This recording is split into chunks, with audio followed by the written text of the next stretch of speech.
ATM guard ने पूछा कि भाई आप डेली आते हो और 100 रुपए निकालते हो, इससे बढ़िया आप जरूरत के हिसाब से एक साथ क्यों नहीं निकाल लेते। तो उसके बाद जो फौजी ने जवाब दिया ना, वो आप लोगों को सुनना चाहिए। फौजी ने कहा कि मेरे बैंक अकाउंट से मेरी वाइफ का मोबाइल लिंक्ड है। जब मैं यहां से पैसे निकालता हूं तो मेरी वाइफ को एक मैसेज जाता है, जिसके बाद उसे और घर वालों को यह तसल्ली हो जाती है कि मैं जिंदा हूं। गाइस, फौजियों की भावनाओं को समझिए। वो सिर्फ हमारे लिए और देश की रक्षा करने के लिए ऐसी जगहों पर ऐसी कंडीशंस में रहते हैं। तो आज हमारे सब फौजी भाइयों के लिए एक सल्यूट तो बनता है।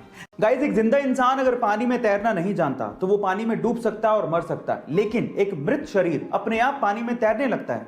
ये कितनी अजीब सी बात है, लेकिन इसके पीछे का साइंटिफिक तर्क क्या है, जरा उसे भी जान लेते हैं।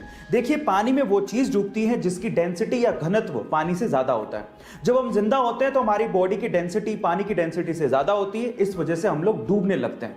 लेकिन डूबने के बाद जब मृत शरीर में हम लोग परिवर्तित हो जाते हैं तो हमारे शरीर में पानी घुस जाता है और अंदर के जो बैक्टीरिया होते हैं वो पनपने लगते हैं और अंदर गैस बनाने लगते हैं, और उसी गैस की वजह से हमारी बॉडी का घनत्व या डेंसिटी पानी की डेंसिटी से कम हो जाती है और इस वजह से अपने आप ऊपर आके हम लोग तैरने लगते हैं। यही इसके पीछे का साइंटिफिक रीजन है। क्या इसके पहले तक के फैक्ट आप जानते थे? और अगर नहीं जानते थे तो चैट सेक्शन में जरूर लिखिएगा। गाइस, क्या आपको पता है कि डीजल इंजन का आविष्कार रुडोल्फ डीजल ने किया था? लेकिन अफसोस की बात यह है कि 1913 में रुडोल्फ डीजल ने सुसाइड कर लिया था, और सुसाइड का रीजन जान के आप लोग हैरान रह जाओगे। रुडोल्फ डीजल को यह लगता था कि जो डीजल इंजन का आविष्कार उन्होंने किया है वो बेकार है, फिजूल है, कभी काम नहीं आने वाला। सिर्फ इसी वजह से उन्होंने सुसाइड कर लिया था, बहुत जल्दी हार मान ली। अब 2018 की रिपोर्ट सुनिए। 2018 की रिपोर्ट के अनुसार पूरी ही दुनिया के 60% व्हीकल्स में डीजल इंजन लगा हुआ है। इसीलिए कहते हैं इतनी जल्दी हार नहीं माननी चाहिए। किस्मत का पहिया कब पलट जाए किसी को नहीं पता।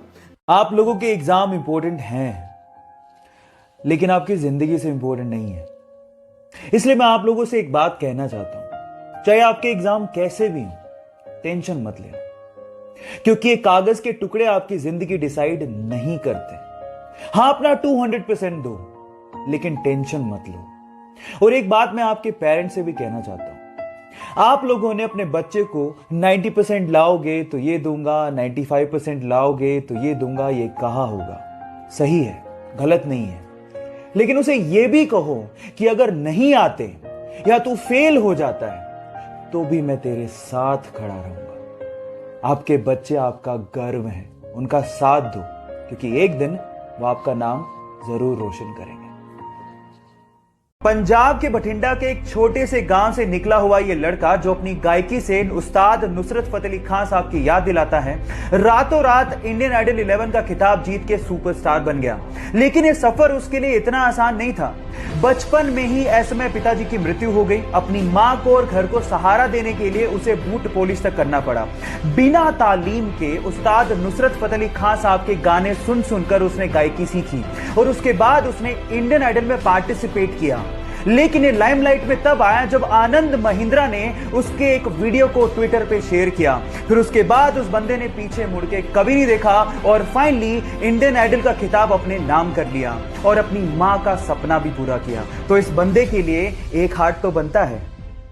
जब वो अपनी पहली सोलो मूवी रिलीज रॉकी का इंतजार कर रहा था तो उसके 3 दिन पहले उसकी मां का देहांत हो गया। वो अपनी मां से बहुत ज्यादा प्यार करता था।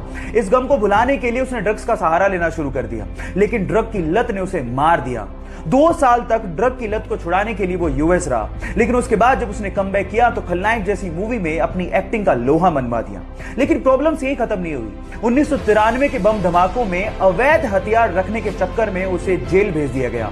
लेकिन फिर से जब रिहा हुआ तो वास्तव जैसी मूवी में फिल्म फेयर अवार्ड जीते और उसके बाद मुन्ना भाई जैसी मूवी में राष्ट्रीय पुरस्कार तक जीते। लेकिन प्रॉब्लम्स यही खत्म नहीं हुई। 2013 में अदालत ने उसे फिर से दोषी पाया और 5 साल की कैद की सजा सुना दी। इतने उतार चढ़ाव देखने वाले हमारे संजू बाबा आज भी अपनी एक्टिंग के दम पर बॉलीवुड में अपना एक अलग मुकाम बनाए हुए हैं। तो अपने संजू बाबा के लिए एक लाइक तो बनता है।